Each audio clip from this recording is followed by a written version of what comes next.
बिस्मिल्लाहिर्रहमानिर्रहीम। नाज़रीन अस्सलाम वालेकुम। मैं हूं आपका मेज़बान साबिर शाकिर रफ़ाक़ी दारुल हुकूमत इस्लामाबाद और रावलपिंडी से कुछ अहम मालूमात आपके साथ शेयर करना चाहूँगा।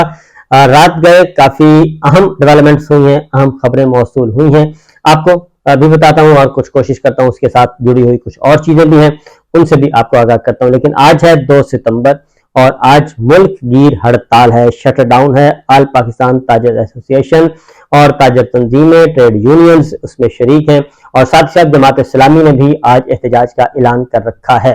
मामलात जो हैं वो किसी के भी कंट्रोल में नहीं है। अगर फौजी क़यादत ये समझती है कि सिचुएशन उसके कंट्रोल में है तो वो बिल्कुल गलत है, बल्कि उसको भी अब अंदाजा हो चुका है कि मामलात अब सुधारने पड़ेंगे और स्टेटस को नहीं चल सकता, क्योंकि अगर वाकईतन हमारी फौजी क़यादत, हमारी इस्टेब्लिशमेंट पाकिस्तान के फायदे के बारे में सोचती है तो फिर उसको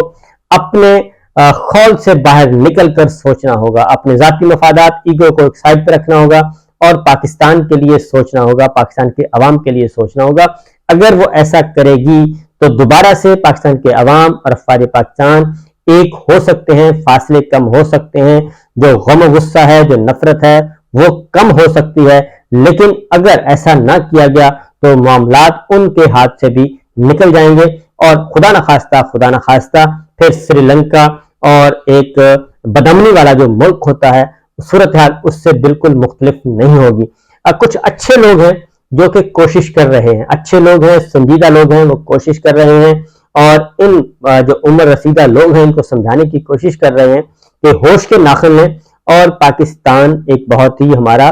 प्यारा मुल्क है, बड़ी मुश्किल से, बड़ी कुर्बानियों से बना है और इसको फतह करने के बजाय, पाकिस्तान के अवाम को फतह करने के बजाय एक भाईचारे का माहौल पैदा किया जाए। और ये जो पॉलिसी है जनरल बाजवा की, जो पॉलिसी थी कि ताकत का इस्तेमाल करें, डंडे का इस्तेमाल करें, लोगों को बेलिबास करें, चादर चार दीवारी के तहफ़्फ़ुज़ को पामाल करें, आइन को मसख करें, अदालती फैसलों को भी रगड़ दें, तो ये पॉलिसी नहीं चलने वाली। और मीडिया पे पाबंदी लगा दें, बेशक लगा दें, लेकिन ये कामयाब नहीं होगा। ये सब कुछ अंदर खाने रावलपिंडी और इस्लामाबाद में समझदार लोग बैठे हैं और ये तगोदौ कर रहे हैं कि ये सारी सूरत हाल को डिफ्यूज किया जाए। कुछ इंपॉर्टेंट डेवलपमेंट्स हुई हैं वो मैं आपके साथ शेयर कर लूंगा,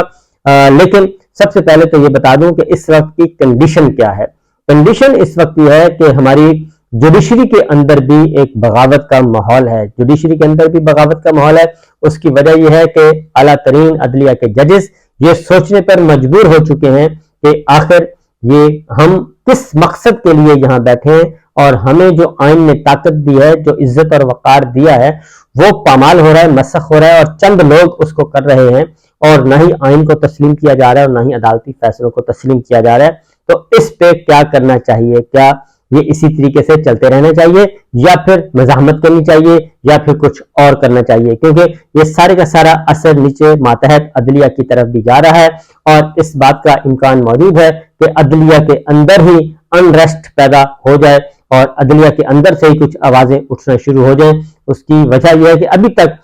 बावजूद मामलात इतने गंभीर होने के अभी तक आला अदलिया ने अपने आप को रिस्ट्रेन का मुजाहरा किया, अपने आप को रोका हुआ है। हालांकि उसको इस वक्त नहीं रोकना चाहिए, क्योंकि कल जो कुछ हुआ, शहरयार अफरीदी 15 मरतबा उनको गिरफ्तार किया गया, शानदाना गुलजार को गिरफ्तार किया गया, इसी तरीके से चौधरी परवेज राय साहब को एक दफा रिहा करके फिर गिरफ्तार, फिर रिहा करके फिर गिरफ्तार किया गया। तौहीन अदालत के नोटिस भी इशू हो चुके हैं डिप्टी कमिश्नर को, SSP ऑपरेशंस को, लेकिन कोई पुरसाने हाल नहीं है। और दूसरी जानिब जो चीजें हैं वो हसास तरीन इलाका हमारा कश्मीर गिना जाता है, गिलगित बल्तिस्तान गिना जाता है, स्कर्दू है, वो सारे के सारे इलाके, वहां पे भी बहुत ज्यादा बेचैनी पाई जाती है और वहां पे भी एहतजाज, मार धाड़, गिरफ्तारियां, ये सब कुछ हो रहा है। मुजाहरे हो रहे हैं, गिरफ्तारियां हो रही हैं, नारेबाजी हो रही है, लोग सड़कों पर हैं और ये बहुत ही हसास मामला है। सैयद अली गिलानी मरहूम के बरसी के मौके पे जो तकारीर हुई हैं कश्मीर में, गिलगित बल्तिस्तान में, कश्मीरी लीडरशिप ने, कश्मीरी नौजवानों ने जिस अंदाज में अपने गम और गुस्से का इजहार किया है और इस्लामाबाद से बेजारी का इजहार किया है, वो पहली दफा ऐसा हुआ है। तो लिहाजा ये जो चीजें आ रही हैं, लेकिन आपको टेलीविजन चैनल जो है हमारे प्राइवेट इलेक्ट्रॉनिक मीडिया या अखबारात, उसमें आपको सब अच्छा है की रिपोर्ट मिलेगी और वहां पे बदतरीन किस्म की सेंसरशिप आयद की हुई है।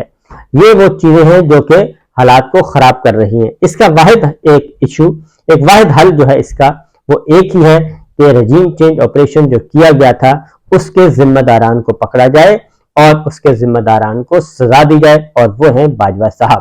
اگر ادارہ اور ہماری افواج پاکستان اور ہماری ملٹری لیڈرشپ اگر یہ چاہتی ہے کہ پاکستان کے عوام اور فوج کے درمیان فاصلے کم سے کم ہوں اور دوبارہ ہم ایک ہو جائیں، تو ایسی صورت میں اسے ایک کام ضرور کرنا پڑے گا، اور وہ ہے کہ جنرل باجوہ نے جو اپنے خود جرائم کی اپنے تسلیم کیے ہیں جرائم، اور پھر ان کے بارے میں گواہیاں آ چکی ہیں مسلم لیگ نواز سے، پاکستان تحریک انصاف سے، وہ تمام کی تمام گواہیاں بھی آ چکی ہیں۔ بہتر ہوگا کہ پورے ادارے کو داؤ پہ لگانے کے، پورے ملک کو داؤ پر لگانے کے اور ایک شخص کو بچانے کے لیے یہ سب کچھ کرنے کے بجائے اس شخص کا محاسبہ کیا جائے اور بالکل یہ ثابت کیا جائے کہ افواج پاکستان کے اندر بھی احتساب کا ایک کڑا نظام موجود ہے۔ لہذا یہ سب کچھ کرنا چاہیے، نہ صرف یہ بلکہ یہ نہیں کرنا چاہیے کہ جناب ایک ایسے قوانین اور جو آرمی ایکٹ اور آفیشل سیکرٹ ایکٹ جو کہ قانون ہے ہی نہیں اور صدر مملکت نے دستخط ہی نہیں کیے، اور ان کی بنیاد پہ آپ ایک 10,000 سیاسی قیدی گرفت جیلوں میں ڈالیں اور اس کے بعد ان کا ٹرائل شروع کر دیں، یہ ممکن نہیں ہے۔ اس لیے ہم صرف سمجھا سکتے ہیں اور معاملات سمجھانے سے ہی حل ہوتے ہیں، ادروائز حل نہیں ہوں گے۔ جو لوگ بھی آرمی چیف جناب عاصم منیر صاحب کو یہ مشورہ دے رہے ہیں کہ جناب یہ قوم ہے ڈنڈے کی، ڈنڈا استعمال کریں اور سب صورتحال کنٹرول میں آ جائے گی، آپ فکر نہ کریں، تو وہ جناب عاصم منیر صاحب کے خیر خواہ نہیں ہیں۔ وہ نہ آرمی چیف کے خیر خواہ ہیں، نہ ہی وہ افواج پاکستان کے خیر خواہ ہیں جو ڈنڈے کا استعمال کروانا چاہ رہے ہیں اور 25 کروڑ پاکستانیوں کو بھیڑ بکریوں کی طرح کنٹرول کرنے کی کوشش کر رہے ہیں۔ اس کا جو ریئیکشن ہے وہ شدید ترین آئے گا، اور اس کی زیادہ دور مت جائیں۔ میں چیلنج کر کے کہتا ہوں، جو سیکٹر کمانڈرز ہیں، جو بیٹس ہیں مختلف اضلاع میں ISI کے اور جو IB کے رپورٹس ہیں، وہ منگوا کے جنرل رپورٹس وغیرہ دیکھ لیں کہ OC ڈیٹ کیا کہہ رہے ہیں، سیکٹر کمانڈرز کیا کہہ رہے ہیں، اور اسپیشل برانچ والے کیا کہہ رہے ہیں، MI والے کیا کہہ رہے ہیں، IB والے کیا کہہ رہے ہیں۔ ان کی ذرا رپورٹس منگوائیں اور رپورٹس منگوا کے آپ ان کو اسٹڈی کریں تو آپ کو اندازہ ہو جائے گا کہ گراؤنڈ لیول پہ، گراس روٹ لیول پہ صورتحال ہے کیا۔ اتنی ورسٹ کنڈیشن ہے کہ آپ سوچ بھی نہیں سکتے، آپ تصور بھی نہیں کر سکتے، کیونکہ اقتدار کے جو اعلیٰ اقتدار کے ایوان ہیں، اختیار کے ایوان ہیں، بااختیار لوگ ہیں، ان تک حقیقت نہیں پہنچتی، ان سے حقائق چھپا لیے جاتے ہیں۔ اور یہ میں کم از کم پچھلے 30 سال سے یہ سارا کھیل جو ہے، یہ محلاتی سازشوں کا کھیل دیکھ رہا ہوں، اور مجھے اچھی طرح یاد ہے کل صدر مملکت سے ملاقات کی، آرمی چیف اور DGISI نے ملاقات کی، اور اس ملاقات سے پہلے ایوان صدر میں ایک ایمرجنسی نافذ کی گئی، ایک ایمرجنسی کا ماحول، کرفیو کا ماحول، اور 4th فلور ایوان صدر میں، وہ جہاں پہ صدر مملکت کا چیمبر ہے، آفس ہے، اور تمام ملاقاتیں وہیں پہ ہوتی ہیں، سیریمونیل ہال ہے، وہاں پہ صدر مملکت کا جناب آفس جو ہے وہ خالی کروا لیا گیا، یعنی کہ پورا فلور خالی کروا لیا گیا، اور وہاں پہ جیمر لگا دیے گئے تاکہ کسی قسم کی کمیونیکیشن بگ نہ ہو، اور بہت ہی جو اسٹاف تھا، سارے کا سارا اسٹاف وہ فارغ کر دیا گیا وہاں سے۔ وہاں پہ صدر مملکت تھے، آرمی چیف تھے اور DGISI تھے، اور ان کے ساتھ چوتھا کوئی نہیں تھا، لوگ تھے لیکن وہ سارے کے سارے ملٹری آفیشل یا سیکورٹی کے لوگ تھے، اس کے علاوہ کوئی نہیں تھا، بہت ہی محدود تعداد تھی، بہت ہی محدود قلیل۔ ملاقات ہوئی ہے 3 آرمی چیف کی، پریزیڈنٹ صاحب کی اور DGISI کی، یہ ملاقات ہوئی ہے، اور اس ملاقات میں مختلف سیاسی صورتحال پہ ڈسکشن کی گئی ہے۔ نمبر 1، کیونکہ یہ کہا جا رہا ہے کہ 3-4 باتیں کی جا رہی ہیں، لیکن بنیادی وجہ یہ تھی کہ پریزیڈنٹ آف پاکستان جو ہے وہ الیکشن کی تاریخ دینے والے ہیں، کہ 90 دن کے اندر اندر الیکشن ہونا لازمی ہے۔ اس پہ سپریم کورٹ آف پاکستان کی بھی یہی رائے ہے، اعلیٰ عدلیہ کی بھی یہی رائے ہے کہ 90 دن سے اختیار الیکشن تجاوز نہیں ہو سکتے۔ نمبر 1۔ نمبر 2، اس بات پہ بھی اتفاق ہے کہ اسمبلیوں کی تحلیل ہونے کے بعد جو تاریخ ہے وہ صدر مملکت کا اختیار ہے، صدر مملکت دیں گے تاریخ، اس پہ بھی سب کا اتفاق ہے۔ لیکن الیکشن کمیشن آف پاکستان اور مسلم لیگ نواز یہ ایسا نہیں کر رہے، اور ان کے ساتھ کہا جا رہا ہے کہ اسٹیبلشمنٹ کی بھی سپورٹ ان کو حاصل ہے، اور وہ بھی نہیں چاہتے کہ الیکشن ہو، اور الیکشن ہو نومبر تو کیا 2025 में, कम से कम 2025 में इलेक्शन हो, उससे पहले इलेक्शन ना हो। तो बहरहाल ये सारी चीजें थी। अब सदर ममलिकत ये अपना काम एक आईनी फरीजा अदा करने लगे हैं। सदर ममलिकत को हटाने का इस वक्त कोई और तरीका बाकी नहीं रहा। सदर ममलिकत उस वक्त तक रहेंगे जब तक के नए सदर आ नहीं जाते, और नए सदर उस वक्त आएंगे जब कौमी असम्बली और तमाम असम्बलियों के इंतखाबात ना हो जाए और इलेक्टोरल कॉलेज पूरा ना हो जाए, प्राइम मिनिस्टर आ ना जाए, उसके बाद फिर सदर ममलिकत का इलेक्शन होगा। इसलिए 14 सितंबर 12 सितंबर के बाद भी सदर ममलिकत डॉक्टर आरिफ अलवी कंटिन्यू करेंगे और उनको अब हटाया नहीं जा सकता। अब एक बात, क्या उनसे सबसे पहले तो उन्हें यह कहा गया होगा कि आप इलेक्शन की तारीख ना दें, लेकिन दूसरी जानिब एक और खबर भी है, वो ये है कि ये मामला अब इलेक्शन की तारीख का नहीं है। अब मामला है कि इमरान खान साहब के साथ मामला तय किए जाएं और इमरान खान साहब के साथ मामला तय करके आगे बढ़ा जाए। उसकी वजह यह है कि जितने भी पॉलिटिकल गुरु हैं और इंटरनेशनल प्लेयर्स हैं, वो ये सब के सब समझते हैं कि पाकिस्तान के इमरान खान को वाकईतन एक बहुत बड़ी मेजॉरिटी की हिमायत हासिल है और इलेक्शन होने की सूरत में इमरान खान साहब के अलावा कोई और वजीर आजम नहीं बन सकता। अब उनको रास्ते से जो हटाने के एक 2 नंबर तरीके इस्तेमाल किए गए, उसको भी कौम ने कबूल नहीं किया। और दूसरा ये कि इमरान खान साहब को अगर सियासत से आउट करके, इलेक्शन से आउट करके इलेक्शन करवाया जाए तो क्या पाकिस्तान में इस्तेहकाम आ जाएगा? तो जवाब नफी में है कि पाकिस्तान में इस्तेहकाम नहीं आएगा। बेशक आप कठपुतली डमी हुकूमत ला के बिठा दें, और उसके जिंदा और ताज़ा मिसाल ये है तहरीक अदम एतमाद सो कार्ड के जरिए 15 जमातों को आपने ला के बिठा दिया, नतीजा 0 रहा। जनाब बाजवा साहब चले गए, जनाब आसिम मुनीर साहब आ गए, उसके बाद भी सूरत हाल कंट्रोल करने की कोशिश की, नतीजा 0। तीसरा जो फेज था वो था जी कि 15 जमातों का इख्तिदार खत्म हो जाए और उसके बाद केयरटेकर सेटअप आ जाए, वो भी आ गया, नतीजा 0। और एक तो ये कि पाकिस्तान के अंदर माहौल बहुत ही कशीदा हो चुका है, और अगली बात यह है कि इमरान खान साहब जो हैं वो 17 महीने हो गए हैं उनको इख्तिदार से निकाले हुए, वो पाकिस्तान नहीं छोड़ रहे, वो अदालतों का सामना कर रहे हैं, वो मुकदमात, झूठे मुकदमात का सामना कर रहे हैं, और अभी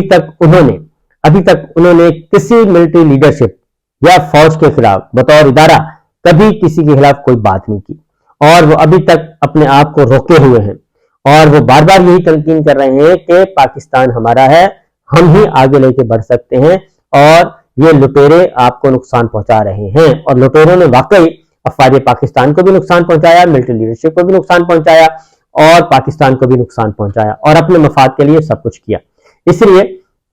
3-4 बातें जो इस वक्त जेर बहस है। नंबर 1 के सदर ममलिकत को कहा होगा कि आप इलेक्शन की तारीख न दें, लेकिन मेरा अपना ख्याल है कि मामला अब इससे कहीं आगे निकल चुका है। सदर अलवी जो है वो जिनको कमजोर सदर समझा गया था, वो कमजोर सदर नहीं है। उन्होंने जो ट्वीट किया है खासतौर पर ऑफिशियल सीक्रेट एक्ट और आर्मी एक्ट के तहत, वो उनकी एक बहुत बड़ा उन्होंने रिस्क लिया है।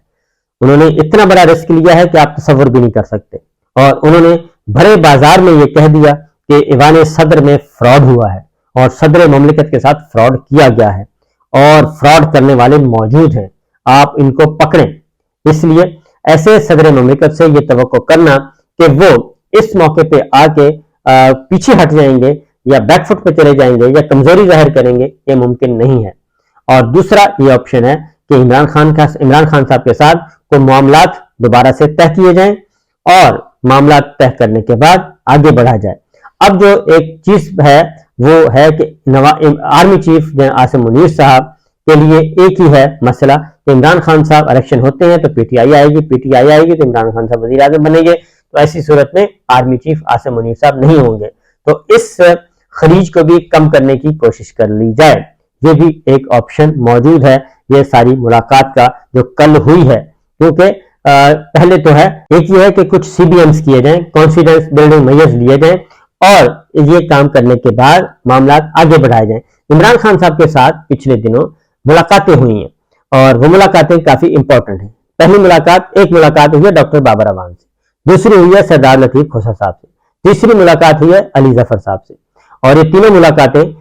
सिर्फ लीगल नहीं थी बल्कि इसमें सियासी अंसर भी मौजूद था। उसके बाद कल अली जफर साहब की जो मुलाकात हुई है वो काफी इंपॉर्टेंट है। फिर सरदार लतीफ खोसा साहब कल चौधरी परवेज लाई साहब के साथ भी देखे गए, और अब चौधरी परवेज लाई साहब अटक जेल उनको पहुंचा दिया गया है। तो चीजें जो है वो काफी उलझी हुई हैं और चीजों को सुलझाने की कोशिश की जा रही है। उसकी वजह यह है कि सब के सब ये बात कह रहे हैं कि इमरान खान साहब के साथ बात किए बगैर मामलात आगे नहीं बढ़ सकते, और पाकिस्तान की न सियासी बहरान खत्म होगा, न आईनी बहरान खत्म होगा, न अदालती बहरान खत्म होगा, न सहाफती बहरान खत्म होगा, और ये सारा कुछ यकदम फटेगा।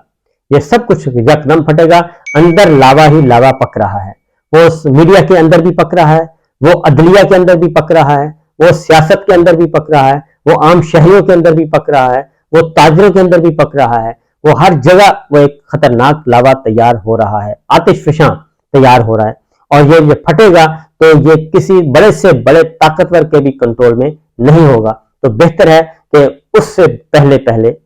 आर्मी चीफ आसिम मुनीर साहब अपनी टीम में रिशफल करें, और DGISI जनरल नवीन भी अपनी टीम को रिशफल करें, और रिशफल करने के बाद चीजों को बेहतरी की तरफ ले जाया जाए। उसकी वजह है कि हम सब पाकिस्तानी हैं, और पाकिस्तान है तो हम सब हैं, और आपकी ताकत है। अगर पाकिस्तान खुदा ना खास्ता कमजोर होगा, बदअमनी होगी, बेचैनी होगी, तो फिर आपकी ताकत भी बेकार हो जाएगी और आपका करोफर भी बेकार हो जाएगा। तो ईवान सदर में कल की मुलाकात, इसके नतायज आने वाले दिनों में निकलेंगे। इजाजत दीजिए, अल्लाह हाफिज।